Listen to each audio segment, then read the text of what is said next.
I'm 28-year-old Elena, a graphic designer in Boston, who once believed family meant unconditional love. Growing up, I watched my artistic talents take a back seat to my brother's achievements, but I kept hoping one day they'd see my worth. Then came that birthday, when my mother's true feelings spilled out in one cruel sentence that changed everything. Before I tell you how my own mother chose a paint class over my birthday dinner, let me know where you're watching from and hit that subscribe button. Trust me, you'll want to see how I finally stood up for myself after years of being the family afterthought. I grew up in a picture-perfect colonial house in suburban Connecticut. White picket fence, manicured lawn, and a family that looked like something from a department store catalog. My parents, Diana and James, were the neighborhood power couple. Mom built her reputation as an interior designer with an eye for transforming spaces, while Dad managed other people's fortunes as a successful financial advisor. Then there was my younger brother Thomas, 3 years my junior, and somehow always the center of our family's universe. From the outside, we had it all. But within those perfectly painted walls, I learned early that my place in the family hierarchy was permanently fixed below my brother's. I still remember the day I discovered my love for art. I was 7, sitting at our kitchen table while Mom prepared dinner. I had drawn a detailed picture of our backyard garden complete with the bird fountain and Mom's prized roses. When I showed it to her, her eyes widened. "Elena, this is remarkable for someone your age," she said, actually stopping what she was doing to examine it closely. "You have a natural eye for composition." That moment of recognition lit something inside me. For weeks afterward, I drew constantly, bringing each creation to my mother, who seemed genuinely impressed by my budding talent. She even bought me proper sketch pads and pencils, showing me techniques she had learned in her own design studies. "You might have inherited my artistic genes," she said once, and I held on to those words like a precious gift. But that special connection didn't last. As Thomas grew older and showed promise in mathematics and sports, my parents' attention shifted decisively in his direction. My art became something they acknowledged with distracted nods, while Thomas's algebra tests earned spots on the refrigerator. For my 10th birthday, I had begged for art lessons at the local community center. Mom had promised to sign me up as my present. I remember bouncing with excitement the entire week before. "The lessons start next Saturday," I reminded her at breakfast on my birthday. "Oh, Elena," Mom sighed, not quite meeting my eyes. "I forgot to tell you. Thomas has a regional soccer tournament that day and every Saturday for the next 2 months. We need to be there to support him." "But what about my lessons?" My voice sounded small even to my own ears. "There will be other sessions," Dad chimed in, barely looking up from his newspaper. "Thomas needs us right now. This tournament could lead to elite team selections." I nodded and picked at my birthday pancakes, learning another lesson about my place in the family. Thomas needed them. I was expected to understand. This pattern repeated throughout my childhood. My 14th birthday coincided with Thomas's science fair, so my celebration was a rushed cake after his award ceremony. My 16th birthday fell during Thomas's college visit weekend, resulting in my parents being out of town entirely. They left money for pizza and promised we'd celebrate when they returned. We never did. By the time I reached my senior year of high school, I had stopped expecting much from my birthdays or my parents' attention. Instead, I channeled my energy into my art portfolio, earning a scholarship to a prestigious design program in Boston. The day my acceptance letter arrived, Mom and Dad were at Thomas's basketball championship. I celebrated alone, then taped the letter to my bedroom door where they might see it. "Boston's a good school," Dad commented 2 days later. "Pretty expensive, though. You sure you don't want to consider state? It would be easier to come home on weekends." "My scholarship covers most of it," I explained, "and I want to experience something new." What I didn't say was that I was desperate to escape the shadow I'd lived in to find a place where I might be someone's priority. Boston became my sanctuary. I flourished in classes where professors recognized my talent and pushed me to develop my unique style. I made friends who actually showed up when they said they would. I started building a life where I mattered. After graduation, I landed a job at Meridian Design, one of the city's top agencies. Over 4 years, I worked my way up from junior designer to leading my own accounts. At 28, I had my own apartment in South End, a growing reputation in the industry, and a boyfriend named Anthony, who looked at me like I was the center of his world. The distance from my family had been healing. Our contact reduced to obligatory holiday calls and the occasional weekend visit, usually prompted by my initiative. With each successful project at work, each new friendship, I felt less defined by my family's neglect and more by my own achievements. Then last spring, something shifted. Mom started calling more regularly, asking about my work with what seemed like genuine interest. She followed my professional Instagram account and commented positively on my designs. Dad mentioned being proud of me during our monthly call. Even Thomas reached out to share stories about his new job, rather than just talking about himself. I allowed myself to hope that perhaps time and distance had changed something. That maybe now, as successful adults, we could build the relationship I had always craved. When Mom suggested I come home for my birthday weekend, mentioning she had special plans, I let myself believe this might be the turning point I had waited for my entire life. They're really making an effort, I told Sophie, my best friend since college, over coffee a week before my planned visit. Sophie raised an eyebrow. Just be careful with your expectations, Elena. People don't usually change their patterns without serious work. I think they've realized what they missed, I insisted. Mom asked about my favorite cake the other day. She's never done that before. Sophie squeezed my hand but didn't push further. She had been there through years of birthday disappointments and holiday letdowns. She knew the history I was trying to rewrite. Anthony was more supportive when I told him about the visit. Everyone deserves a second chance, he said, helping me pick out a new dress for the weekend. And they'd be crazy not to be proud of the amazing woman you've become. I kissed him, grateful for his unwavering belief in people's capacity to change a trait I both loved and envied about him. As I packed my bag the night before leaving, I ran my hand over the wrapped gift I had purchased for my parents, an original print from an artist they had admired in my gallery. It was expensive and thoughtful, a peace offering, and perhaps a reminder that I had become someone worthy of their attention. This time will be different, I whispered to myself as I zipped my suitcase closed. This time they'll see me. The drive from Boston to Connecticut filled me with a strange mixture of nostalgia and anxiety.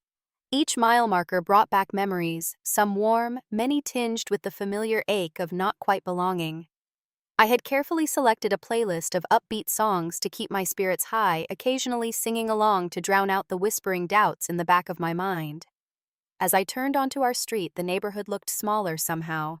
The houses I once thought were mansions now seemed ordinary, the streets narrower than in my memories. But our colonial still stood proud, Mom's gardening evident in the perfectly arranged spring flower beds. I pulled into the driveway at precisely 4 p.m., the time I had told them to expect me. Taking a deep breath, I checked my reflection in the rearview mirror, fluffed my hair, and applied a fresh coat of lip gloss. I wanted to look successful, put together, someone they could be proud to call their daughter. Elena, you made it. Mom opened the front door as I approached, offering a brief hug that ended before I could fully return it. She looked elegant as always in tailored pants and a silky blouse, her hair expertly colored to hide any signs of gray. Come in, come in. Your father's in his study on a call, and Thomas should be here for dinner. I followed her inside, noting the new furniture arrangement in the living room and fresh paint color in the hallway. Always changing, always improving, that was Mom's way. She led me to the guest room rather than my old bedroom, which had been converted to a home office years ago. We redid this room last fall, she explained, gesturing to the neutral-toned decor. The ensuite has those bath products you liked from the hotel in Cape Cod. I was surprised she had remembered that detail from our family vacation 5 years ago. Maybe things really were changing. It's beautiful, Mom, I said, setting my bag on the luggage rack. Very calming palette. I was inspired by that minimalist project you shared on Instagram, she admitted with a small smile. You have good instincts for current trends. The compliment, though professionally detached, warmed me. It was more acknowledgement of my work than I typically received. Dinner that evening was supposed to be at 6:30, but we didn't sit down until after 7, waiting for Thomas to arrive. When he finally breezed in, tanned and confident from a recent business trip to California, my parents' faces lit up in that familiar way that had always been reserved for him. There's our rising star, Dad clapped Thomas on the shoulder, gesturing him to the head of the table, traditionally Dad's seat. Tell us more about that tech client you mentioned. I sat quietly, allowing Thomas to dominate the conversation with stories of his new role in pharmaceutical sales, his company car, his promising path to management. Mom hung on every word, asking follow-up questions and exchanging proud glances with Dad. Eventually, during a pause as Mom served dessert, I found an opening. I actually just wrapped up a major rebranding for Stellaris software, I offered. They're implementing my design concepts across their entire product line. It's the biggest account I've handled independently. That's nice, honey, Mom said, sliding a generous portion of chocolate cake onto Thomas's plate. Is that one of those phone app companies? They're one of the leading enterprise software developers on the East Coast, I corrected gently. The CEO personally requested me for the project after seeing my work for Nordic Finance. Sounds complicated, Dad commented, turning back to Thomas. Speaking of impressive deals, tell us more about that hospital contract you mentioned. I fell silent again, picking at my dessert. Some patterns were apparently harder to break than others. Later that evening, as I was heading to my room, I overheard my parents in the kitchen, their voices animated with excitement. She's going to be so surprised, Mom was saying. I've been trying to get into Marielle's class for months. And the restaurant after? Dad asked. Reservations confirmed. It's going to be perfect. I smiled to myself as I continued up the stairs. They were planning something special for my birthday after all. Maybe Sophie's warnings had been overly cautious. Maybe people really could change when given the chance. In my room, I texted Anthony. First night going better than expected. I think they've planned something for tomorrow. His response came quickly. See, everyone deserves the benefit of the doubt. Can't wait to hear about your celebration. Love you. I fell asleep that night with a hopeful heart, something I hadn't felt under this roof in many years. Tomorrow was my birthday, and for once my family seemed to have remembered without prompting. The morning sun filtered through the guest room curtains, waking me with its gentle warmth. For a moment, I just lay there, savoring the feeling. 29. Not a milestone by conventional standards, but significant to me as the first birthday in years I was spending with my family by choice rather than obligation. I stretched and checked my phone. Several birthday messages had already arrived from friends in Boston and colleagues at work.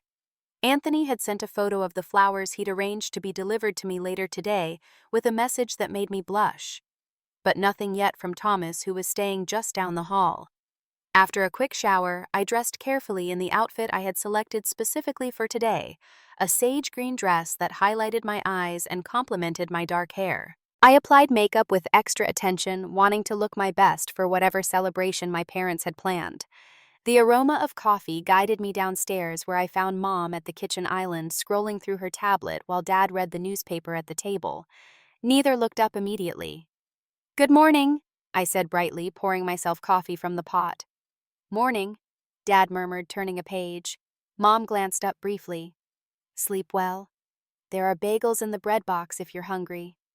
I waited a beat, expecting one of them to acknowledge the day, to offer birthday wishes or hint at plans. When neither did, I told myself they were probably waiting to surprise me. So, I ventured, taking a seat across from Dad. Any special plans for today? Dad checked his watch. I've got a tea time at 11. Should be back mid-afternoon. Oh. I stirred cream into my coffee. I thought maybe we might do something together today. Is there something specific you wanted to do? Mom asked, still focused on her tablet. I blinked, a familiar sinking feeling beginning in my stomach. Well, I just thought, since it's my birthday. Mom looked up then, a flicker of recognition crossing her face. Oh, right. Happy birthday, Elena. She said it casually, as if remembering an acquaintance's birthday, rather than her daughter's. Dad lowered his paper slightly. Happy birthday, kiddo. 28 today. 29. I corrected, the sinking feeling intensifying. Thanks.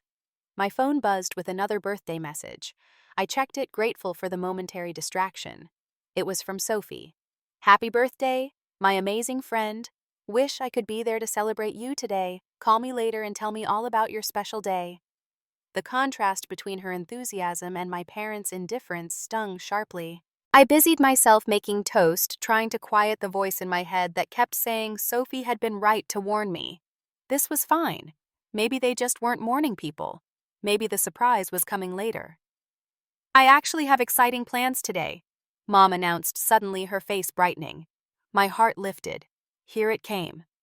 I finally got into Marielle Dupont's exclusive painting workshop, she continued. Only 12 spots available, and I've been on the wait list for ages. Someone canceled yesterday, so I got in. Today, I couldn't keep the disbelief from my voice. Yes, it starts at noon and goes until 6. Then the group is having dinner afterward to discuss techniques. She was practically glowing with anticipation. Marielle rarely teaches on the East Coast, so this is quite the opportunity. I set my toast down, appetite vanishing. So you'll be gone all day and evening? It couldn't be helped, she said, a defensive edge entering her tone. These opportunities don't come along often in the art world. The irony of her using art, my passion, as the reason for abandoning me on my birthday wasn't lost on me. It was almost poetic in its cruelty. What about you, Dad? I turned to him, still clinging to a thread of hope. After your golf game, maybe we could have dinner. Dad cleared his throat. Actually, the guys usually do drinks and dinner at the club after a round. Standing tradition. He folded his newspaper neatly. But we could grab lunch tomorrow before you head back to Boston. I sat in stunned silence, processing what was happening. The conversation I had overheard last night, the excited planning, had nothing to do with my birthday. It had been about Mom's painting class all along. Is Thomas around? I asked finally, my voice smaller than I intended. He texted earlier, Mom replied. He's having brunch with his girlfriend's parents. Apparently it's getting serious between them. She smiled proudly. He'll probably be back this evening. So everyone has plans today. I stated it flatly, no longer a question. Dad stood rinsing his coffee mug in the sink. You're welcome to use the car if you want to explore town. A lot has changed since you moved away. That's your birthday suggestion, that I drive around my hometown alone. The words came out sharper than I'd intended, but I couldn't help it. Dad looked surprised at my tone. Elena, you're a grown woman. Birthdays aren't really a big deal at your age. My phone buzzed again. Another message from Anthony. Happy birthday, beautiful. Hope your family is making you feel as special as you are. Can't wait to hear about your day. The contrast between his expectation and my reality broke something inside me. Years of carefully managed expectations and swallowed disappointments suddenly demanded acknowledgement. Did you even remember it was my birthday before I mentioned it? I asked quietly. The momentary flicker in Mom's eyes told me everything I needed to know. Of course we remembered your birthday, Elena, Mom said, but her voice had that tight quality it always got when she was being defensive. We've just had these plans for a while. These important plans that all happened to fall on my birthday, I said, working to keep my voice steady. The birthday you specifically invited me home to celebrate. Dad set his mug in the dishwasher, his back to me. I think you're making this into a bigger deal than necessary. We can do cake or something tomorrow. Like my 16th birthday, when you promised we'd celebrate when you got back from Thomas's college visit but never did. The memory surfaced sharp and clear, though I had buried it long ago. That was 13 years ago, Mom said dismissively. I hardly think it's fair to bring that up now. What about my graduation? You showed up 2 hours late because Thomas had a job interview that ran long. I could feel years of examples lining up, ready to finally be spoken. Now you're just being petty? Mom said, her eyes narrowing. We've always supported you. When it was convenient, I replied. When it didn't conflict with Thomas's schedule. When it didn't interfere with your plans. Dad turned to face me, his expression hardening. That's enough, Elena. You're too old for this kind of tantrum. Your mother has an opportunity to learn from a renowned artist today. You of all people should understand the importance of that. And last month, I pressed on, ignoring his reprimand. What about Thomas's birthday? You threw him a surprise party, invited his friends, had it catered. Mom crossed her arms. That was different. Thomas just got his promotion. And I just landed the biggest client of my career. I told you about it last night, but you changed the subject to talk more about Thomas's hospital contract. My voice was rising now, years of hurt demanding to be heard. "We can't be expected to remember every detail of your job," Mom said. "We're not in the design world." "You remember every detail of Thomas's job," I pointed out. "You just told me all about his California trip last night and I didn't even know he'd been there." Dad stepped forward, his patience visibly wearing thin. "Elena, I think you need to calm down. Your mother and I have lives and commitments that don't revolve around your birthday. At your age, that shouldn't be difficult to understand." I took a deep breath, trying a different approach. "I just want to know why you invited me home for my birthday weekend if you all had plans that didn't include me." Mom slammed her hand on the counter, making me jump. "Because Thomas said we should. He thought you were feeling left out. I was trying to make an effort, but I'm not going to cancel a once-in-a-lifetime opportunity with Marielle DuPont to sit around and watch you open presents like you're turning 5. The kitchen fell silent after her outburst. I stared at her, truly seeing the irritation in her eyes, the impatience in her posture. I had been an obligation to her all along, a box to check to keep family peace. "So it was Thomas's idea to invite me home," I said slowly. "Not yours." Mom had the grace to look slightly uncomfortable, but she didn't deny it. "We did remember your birthday," she insisted, but her voice had lost its conviction. "We just had much better plans than wasting time on you." The words hung in the air between us, shocking in their casual cruelty. Mom's eyes widened slightly, as if even she was surprised by what had come out of her mouth. Dad cleared his throat. "Your mother didn't mean it like that." But she had. I could see it in her face, in the way she didn't rush to correct herself or apologize. The truth had finally slipped out, unvarnished and undeniable.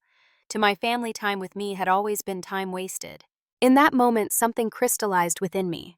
A lifetime of hoping for change, of making excuses, of believing that someday I would be enough for them to truly see me, collapsed into perfect clarity.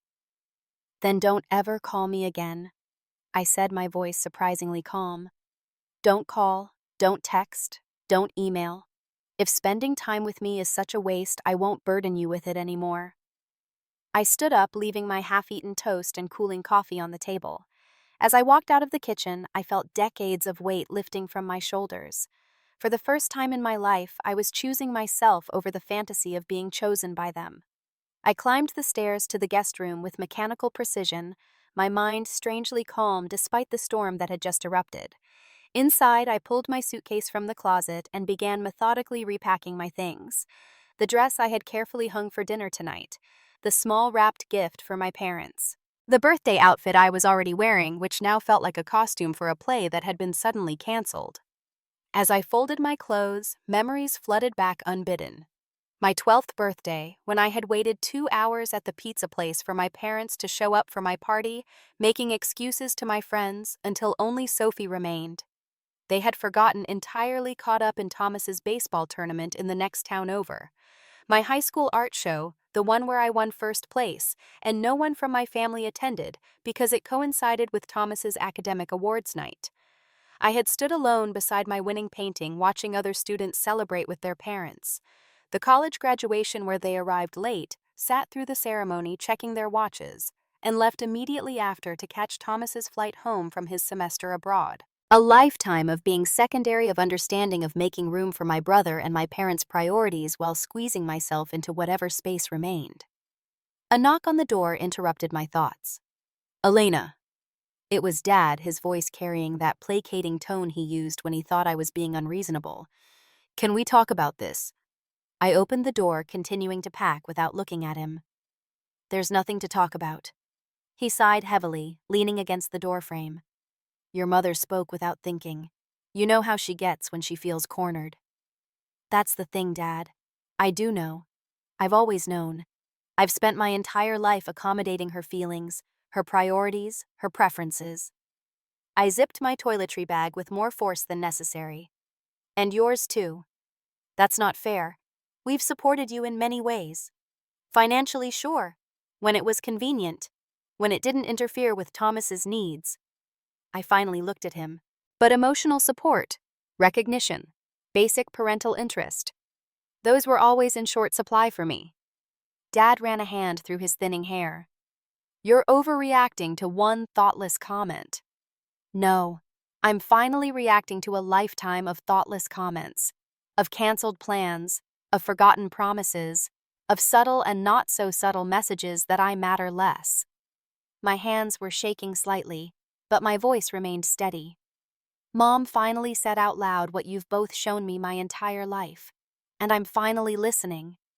So, you're just going to cut us off completely? He looked genuinely confused, as if he couldn't fathom why this particular slight had broken me when I had weathered so many others. Yes. The simplicity of my answer seemed to startle him. I've spent 29 years trying to earn a place in this family. I'm done trying. We're your parents, Elena. Family doesn't just end because of one fight. This isn't about one fight. This is about a pattern that isn't going to change because you don't see anything wrong with it. I closed my suitcase and set it upright. I've built a life in Boston with people who value me, who show up for me, who don't need to be reminded that spending time with me isn't a waste. The sound of the front door opening and closing floated up to us. Moments later, Thomas appeared behind Dad, his expression caught between confusion and concern. "What's going on? Mom's out in the garden crying." He looked at my packed bag. "You're leaving already?"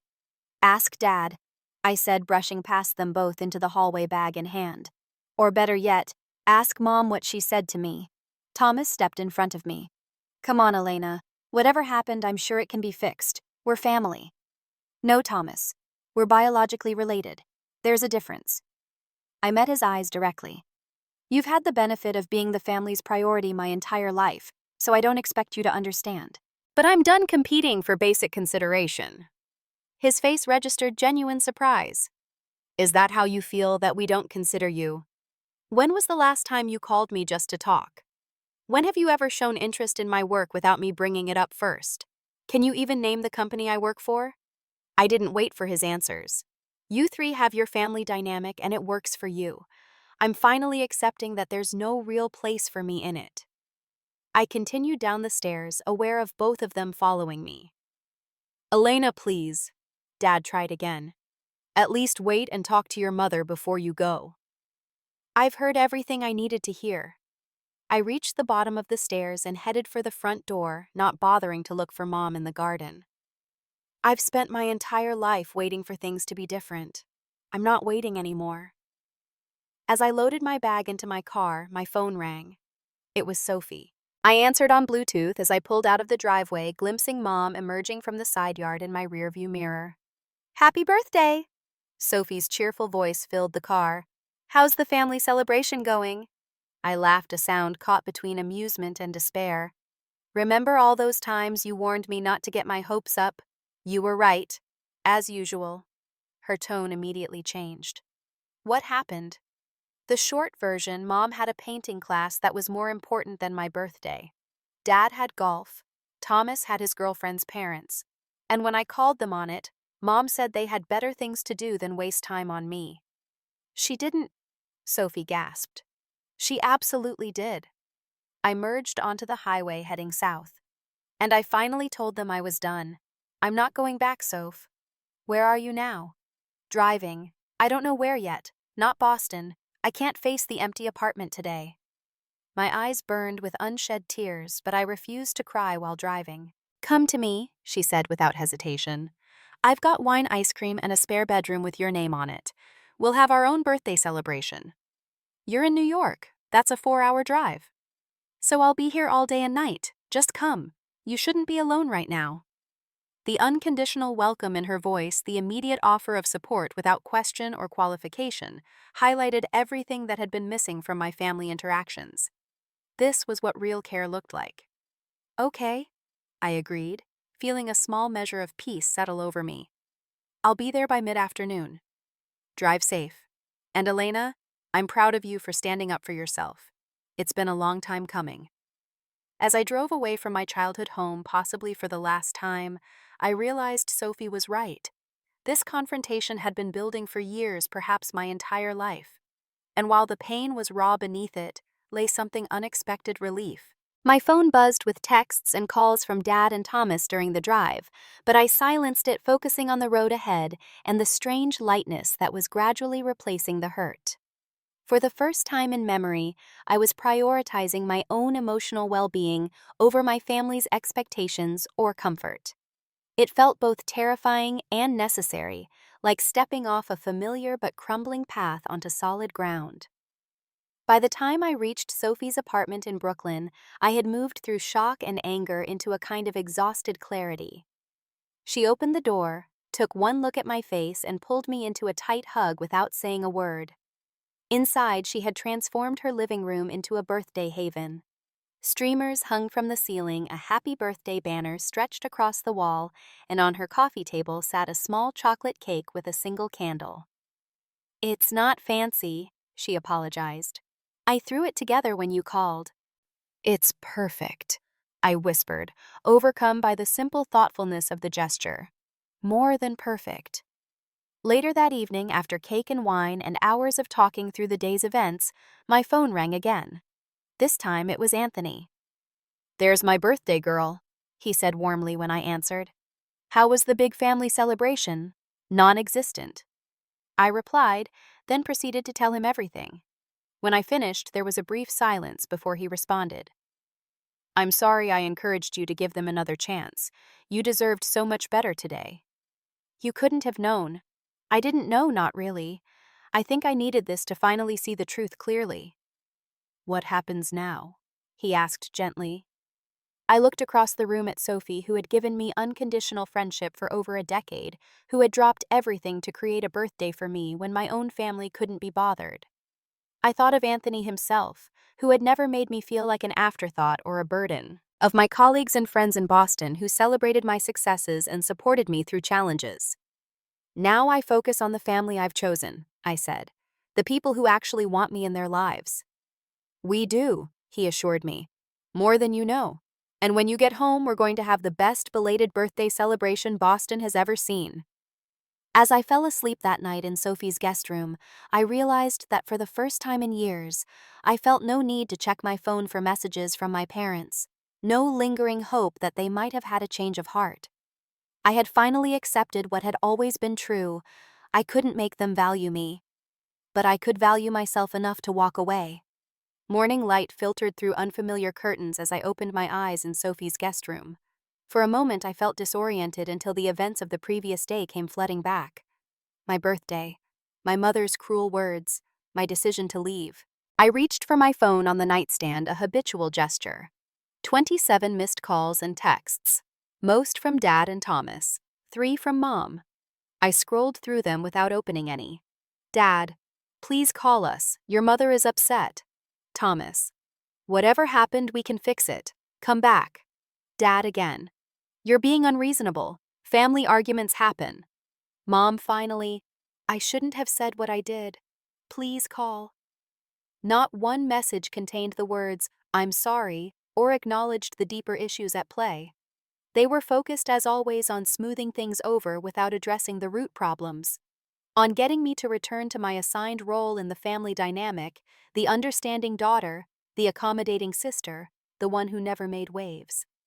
I set the phone down without responding and padded to the kitchen where Sophie was already making coffee. She looked up with a gentle smile. "Sleep okay?" "Better than I expected." I admitted, accepting the mug she offered. "It feels strange, like I've finally put down a weight I've been carrying so long I forgot it was there." Sophie nodded. "I've watched you manage their neglect for years, making excuses for them, lowering your expectations, pretending it didn't hurt when they forgot important things or prioritized Thomas." "Was it that obvious?" I asked, somewhat embarrassed by my self-deception. "To someone who loves you? Yes." She joined me at her small kitchen table. "But I understood why you kept trying. They're your family. We all want to believe our parents love us the way we deserve to be loved." My phone buzzed again on the counter.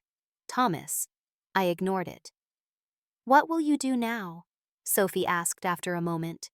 I considered the question. "Go back to Boston tomorrow. Get back to work. Live my life without the constant disappointment of hoping they'll change. And if they try to contact you, I meant what I said. I'm done." The certainty in my voice surprised even me. I spent my whole life making room for them while they made none for me. I'm not doing it anymore. The next day, I hugged Sophie goodbye and drove back to Boston feeling both lighter and somehow more grounded than when I had left. My apartment welcomed me back a space that was entirely mine, filled with objects I had chosen reflecting my tastes and priorities. Anthony came over that evening with takeout from my favorite Thai restaurant and a small gift wrapped in silver paper. "I know you said no presents," he said, setting it before me, but this seemed appropriate given the circumstances. Inside was a delicate silver necklace with a pendant shaped like a phoenix. "Rising from the ashes," he explained, fastening it around my neck. "Starting new." I touched the pendant, gently moved by the symbolism and his understanding of what I was going through. The next morning, I returned to work at Meridian Design, throwing myself into the Stellaris project with renewed focus. My boss, Natalie, noticed the change in me. "Something's different," she commented during our project review. "Your designs were always good, but these latest concepts have an edge, a clarity I haven't seen before." I thought about how to explain it. "I've been letting go of some old patterns that were holding me back," I said finally. "It's helping me see things more clearly." The first week of silence from my family was the hardest. Despite my resolve, I found myself checking my phone expectantly, a lifetime habit of hoping for their attention not easily broken. Dad called daily, his voicemails growing increasingly frustrated with my stubbornness. Thomas texted periodically, attempting a more gentle approach. Mom remained largely silent after her initial message, true to her pattern of withdrawing when confronted with her own behavior. By the second week, I had stopped expecting my phone to ring with their calls. Instead, I scheduled my first appointment with a therapist, Dr. Winters, recommended by a colleague who had worked through her own family issues. "Tell me about your relationship with your parents," Dr. Winters prompted during our first session. I laughed humorlessly. "That's a lifetime of unpacking." "We've got time," she said simply. Over the next several sessions, I traced the patterns of emotional neglect that had defined my childhood, the consistent prioritization of my brother, the subtle and not-so-subtle messages that my needs, interests, and achievements were secondary, the birthday that had finally broken me. "What you're describing is a classic golden child scapegoat dynamic," Dr. Winters explained. "It's actually quite common in families, though no less damaging for its prevalence." I wasn't even the scapegoat, I reflected. I was just invisible, unless I was useful or convenient. "Emotional neglect can be just as harmful as more active forms of abuse," she noted, "especially because it's harder to identify and explain to others. There's no bruise to point to, just a lifetime of being overlooked." As weeks passed, my professional life flourished. The Stellaris project was completed to enthusiastic client approval, and Natalie assigned me to lead our agency's pitch for an even larger account. I began mentoring junior designers, finding unexpected fulfillment in supporting others' growth. My personal life expanded too. Anthony and I grew closer, our relationship deepening through my newfound emotional honesty. I reconnected with college friends I had lost touch with, no longer feeling the need to reserve energy for managing family disappointments. 3 months after my birthday, I received an email from Thomas. Unlike the texts and calls that had eventually tapered off, this was longer, more thoughtful. "I've been thinking a lot about what you said," he wrote, "about how you felt invisible in our family. At first, I thought you were exaggerating, but I've been paying attention to how Mom and Dad talk about you versus me, how they prioritize their time. I'm starting to see patterns I never noticed before, maybe because they benefited me. I don't know if you're reading these messages, but I want you to know I'm sorry. Not just for your birthday, but for not seeing what was happening all these years. If you ever want to talk, I'm here. No pressure, no expectations." I read the email several times, surprised by his insight and the absence of the usual pressure to return to the status quo. I didn't respond immediately, allowing myself time to process his words and my own feelings. A week later, Dad showed up at my office unannounced. I was in a meeting when my assistant interrupted to say he was waiting in reception. "Tell him I'm unavailable," I instructed, my heart racing despite my calm exterior. "He says he'll wait as long as it takes," my assistant reported apologetically. When my meeting ended, I considered slipping out the back entrance. Instead, I took a deep breath and walked to the reception area where Dad sat, looking older and more uncertain than I remembered. Elena. He stood immediately, relief washing over his face. Thank you for seeing me. I'm at work, Dad. You shouldn't have come here. You left us no choice. You won't answer calls or texts. That wasn't a communication problem. It was a boundary. I kept my voice professional, aware of the receptionist pretending not to listen. I was very clear about needing space. It's been months, he protested. This has gone on long enough. Your mother is miserable. I'm sorry to hear that, I said, and I was surprised to realize I genuinely meant it. But I'm not responsible for her happiness. I never was, though she often made me feel that way. We're family, Elena. You can't just cut us off forever. I can, actually, and I have been. My life has improved considerably since I stopped expecting consideration from people who have consistently shown they're unable or unwilling to provide it. He looked taken aback by my directness. People make mistakes. Your mother said something hurtful, but holding a grudge isn't going to fix anything. This isn't about one hurtful comment. It's about a lifetime of being treated as an afterthought, of having my achievements minimized, my interests overlooked, my time devalued. I met his eyes steadily. What happened on my birthday was just the final confirmation of what I've always known, but tried to deny. I have never been a priority to you or Mom the way Thomas has. That's not true, Dad insisted, but his eyes slid away from mine. We love all our children equally. Love isn't just a feeling, Dad. It's shown through actions, attention, priorities. By that measure, your love has never been equal. I glanced at my watch. I have another meeting. I need you to leave. Elena, please. Your mother wants to make amends. Does she? Or does she just want things to go back to how they were, where I accept whatever scraps of attention come my way without complaint? His silence was answer enough. If Mom genuinely wants to make amends, she could start by acknowledging the pattern, not just the single incident. I stepped back, creating physical distance to match the emotional one. But I'm not holding my breath, and I'm no longer putting my life on hold waiting for either of you to see me. After he left, I sat in my office with the door closed, hands shaking slightly. Standing up to him had been harder than I expected, but also more empowering. For the first time, I had named the dynamics that had shaped our family without minimizing or excusing them. Without taking responsibility for fixing things I hadn't broken. That evening, I told Anthony about Dad's visit. Are you okay? He asked, concern evident in his voice. Actually, I am, I realized. Better than okay. I said things I've needed to say for years. Whether he really heard me or not is his problem, not mine. 6 months after my birthday confrontation, I received a handwritten letter from Thomas. He was coming to Boston for a conference and asked if I would be willing to meet him for coffee. No parents involved, just the two of us. I considered the request carefully. Unlike our parents, Thomas had shown some genuine reflection in his communications. His messages had acknowledged my experience without demanding I change my boundaries. After discussing it with Dr. Winters, I agreed to see him. We met at a quiet cafe near my office, both of us slightly awkward in this new territory of relating as adults without our established family roles. You look good, he offered, studying me with newfound attentiveness. Happy. I am, I confirmed. How are Mom and Dad? Managing. Dad's pretending everything's normal as usual.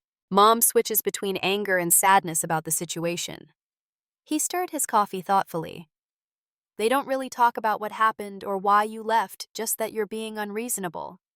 I nodded, unsurprised. And what do you think? Thomas sighed. I think I've been the golden child my entire life without recognizing what that cost you. He met my eyes directly. I've been going to therapy too, trying to understand my role in all this. This surprised me. You weren't responsible for our parents' choices, Thomas. No, but I benefited from them. And I never questioned why things were so much easier for me, why my achievements were celebrated while yours were footnotes. He leaned forward. I'm sorry, Elena, for being oblivious, for accepting the status quo because it served me. The genuine remorse in his voice touched me. Thank you for saying that. It matters. We talked for over 2 hours, covering territory we had never explored before. Thomas shared his own frustrations with our parents' expectations different from mine, but still constraining. I described what it had been like growing up in his shadow, always reaching for approval that remained just out of reach. "I don't know if Mom and Dad can change," he admitted as we prepared to leave. "But I want to. I'd like to know my sister the real you, not the version that fits neatly into our family narrative." I hugged him goodbye with genuine warmth. I'd like that too.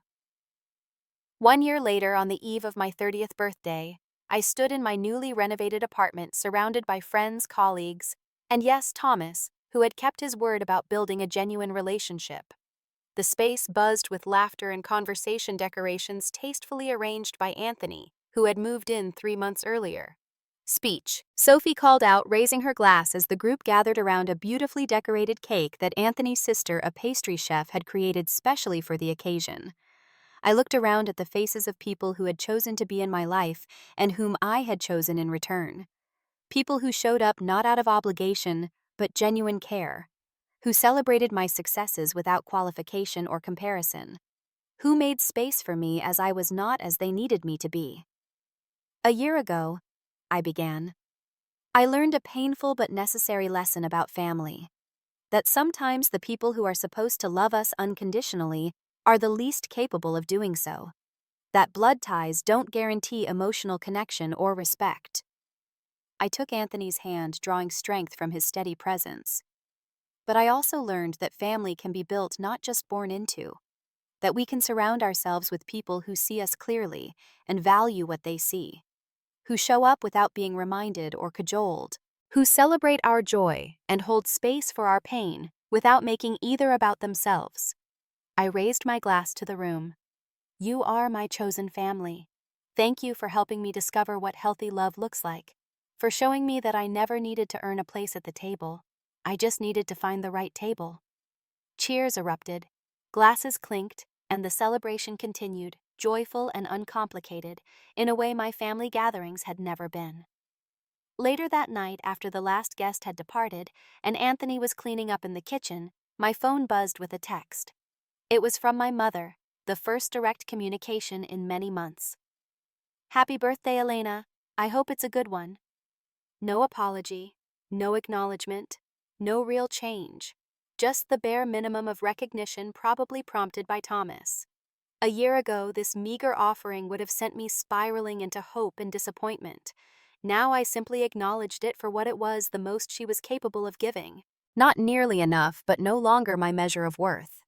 The final attempt at reconnection came 3 weeks later when Mom called unexpectedly. I answered, curious rather than anxious about what she might say. "Elena, you picked up." She sounded genuinely surprised. "I did. What can I do for you, Mom?" "I was hoping we could talk. Maybe meet for lunch next time you're in Connecticut." Her voice held an unfamiliar hesitancy. "It's been a long time." "It has," I agreed. "Before we discuss meeting, I need to know if you understand why I stepped away from our relationship." A pause. "You were upset about your birthday." "It wasn't about the birthday, Mom. It was about a lifetime of feeling invisible in my own family, of having my needs and accomplishments consistently minimized or overlooked. The birthday was just the final confirmation of a pattern that had always existed." Another longer pause. "I don't think that's entirely fair." I smiled sadly, though she couldn't see it. "That's the difference between us now, Mom. I no longer need you to agree with my experience for it to be valid. I know what happened. I lived it." "So you're never coming home again?" Over one comment. "I have a home. It's here with people who value me." And again, it wasn't one comment. It was years of comments, actions, and priorities that showed me where I stood. I kept my voice gentle but firm. "If you ever want to have a real conversation about those patterns, I'm open to it. But I won't pretend they didn't exist to make you comfortable." "I don't know what you want from me, Elena." "I don't want anything from you anymore, Mom. That's the difference. I've stopped expecting you to be something you're not capable of being." I felt a profound calm as I said the words, recognizing their truth. "I wish you well, I really do. But I'm no longer organizing my life around the hope that someday you'll see me clearly." After we hung up, I sat quietly processing the conversation. There was sadness there, yes, the loss of the mother I had always wanted but never truly had. But beneath that familiar ache was something stronger, the certainty that I had finally broken a cycle that had diminished me for decades. In therapy, I had learned that cutting ties with family wasn't about punishment or revenge. It was about recognizing when a relationship was fundamentally unbalanced and harmful, when the cost of maintaining it was your own sense of worth and emotional health. Sometimes the most loving choice you could make for yourself was to walk away from people who couldn't or wouldn't honor your humanity, even if those people shared your DNA. Over the following year, my life continued to evolve and flourish. Anthony and I got engaged in a simple, heartfelt proposal on the rooftop garden we had built together. Thomas became a regular visitor to Boston, our adult relationship growing in ways our childhood one never could have. I maintained polite but distant contact with my parents, engaging only to the extent that felt healthy and authentic. My career advanced as I was promoted to creative director at Meridian, the youngest person to hold the position. I started mentoring young women in design, particularly those from backgrounds where their talents might be overlooked or undervalued. On difficult days, I sometimes caught myself slipping into old thought patterns, wondering if I could have done more to fix my family relationships. In those moments, I touched the phoenix pendant Anthony had given me, remembering that growth often required leaving behind what no longer served you, even when the leaving was painful. The true test came when Thomas announced his engagement and plans for a wedding the following spring. "I want you there," he told me during one of our monthly dinners. "But I understand if it's too complicated with Mom and Dad." I considered the invitation carefully. "Will it matter to you if I'm there?" "Of course it will. You're my sister and we've built something real this past year." He hesitated. "But I don't want to put you in an uncomfortable position." "I'll come," I decided. "Not for them, but for you.